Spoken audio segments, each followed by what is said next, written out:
अटारी में खुफिया दरवाजा।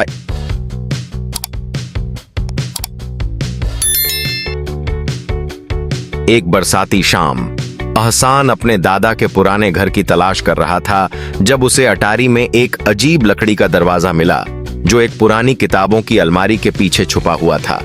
उस दरवाजे पर रहस्यमयी नक्काशी थी और बीच में एक छोटा सुनहरी ताला लगा था। जोश में आकर अहसान ने अटारी में चाबी ढूंढनी शुरू कर दी।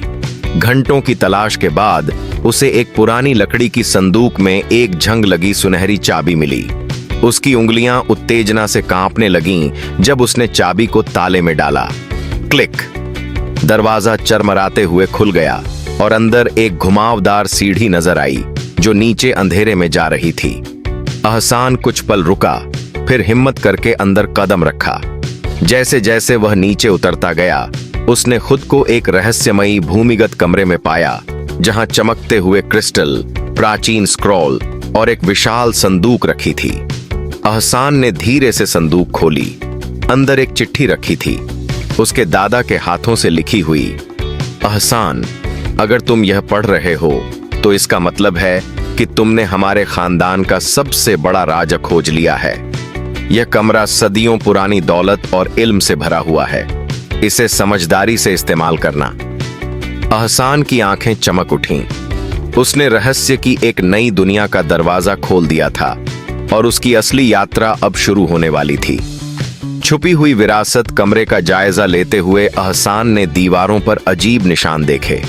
कुछ उसके लिए अजनबी थे, लेकिन कुछ वही नक्काशी थी जो उसने अटारी के दरवाजे पर देखी थी। उसने एक पुराना स्क्रॉल उठाया और धीरे धीरे खोला। कागज कमजोर हो चुका था और स्याही हल्की पड़ चुकी थी, लेकिन वह कुछ शब्द पढ़ सकता था। इस कमरे का निगाहबान इसे उन लोगों से बचाएगा जो इसे लालच में इस्तेमाल करना चाहते हैं। अहसान का दिल जोर से धड़कने लगा। क्या वह अब इस जगह का निगाहबान था? उसने चारों ओर देखा। वहां अजीब और गरीब उपकरण, अनजान जगहों के नक्शे और प्राचीन किताबें रखी थीं। एक किताब पर सुनहरी इबारत में लिखा था, अल जाफिर की खोई हुई सल्तनत। जब उसने पन्ने पलटे तो महसूस हुआ कि यह कोई कहानी की किताब नहीं थी, बल्कि एक ऐसी सभ्यता का रिकॉर्ड था जो कभी इसी जमीन के नीचे आबाद थी। अहसान के दिमाग में कई सवाल उमड़ पड़े। उसके दादा ने कभी इसका जिक्र क्यों नहीं किया?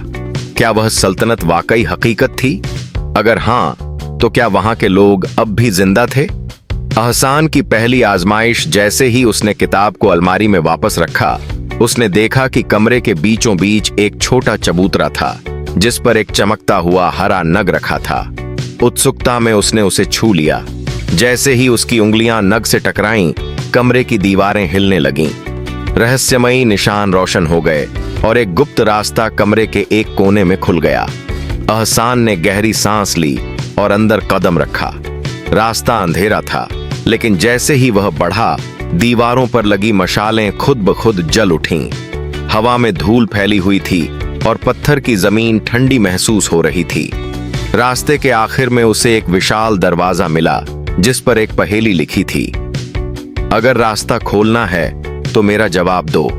मैं पानी के बिना बढ़ता हूँ, सूरज के बिना चमकता हूँ, पत्थर से ज्यादा मजबूत हूँ, मगर मेरा कोई वजन नहीं। मैं क्या हूँ? अहसान सोचने लगा। उसे पहेलियां बहुत पसंद थीं और यह पहेली कुछ जानी पहचानी लग रही थी। फिर अचानक उसे जवाब समझ आ गया। साया, उसने जोर से कहा। दरवाजा जोर से गड़गड़ाने लगा और धीरे धीरे खुल गया। उसके सामने एक शानदार मगर वीरान शहर फैला हुआ था। ऊंची ऊंची पत्थर की इमारतें, सूखे हुए फव्वारे और पुराने बादशाहों की मूर्तियां पूरे शहर में लगी थीं। यह थी अल जाफिर की खोई हुई सल्तनत। गुजरे वक्त का पैगाम शहर में घूमते हुए अहसान ने देखा कि बीच में एक बड़ा सा कदीम स्मारक खड़ा था। उसके नीचे एक इबारत खुदी हुई थी, जो इस जगह को पाए उसके हाथ में आने वाला वक्त है। इल्म को दोबारा बहाल करो और अल जाफिर फिर से जी उठेगा। अहसान समझ गया कि उसे अब क्या करना था। उसके दादा ने इस राज को उसके हवाले किया था और अब उसकी जिम्मेदारी थी कि वह इस इल्म और विरासत को महफूज रखे और सही हाथों तक पहुंचाए। उसकी असल कहानी अब शुरू हुई थी। अगर आपको हमारी कार्टून कहानी पसंद आई हो तो हमारे चैनल को सब्सक्राइब करें और बेल आइकन को दबाएं ताकि हर आने वाली कार्टून कहानी सबसे पहले आप तक पहुंच सके। थैंक्स।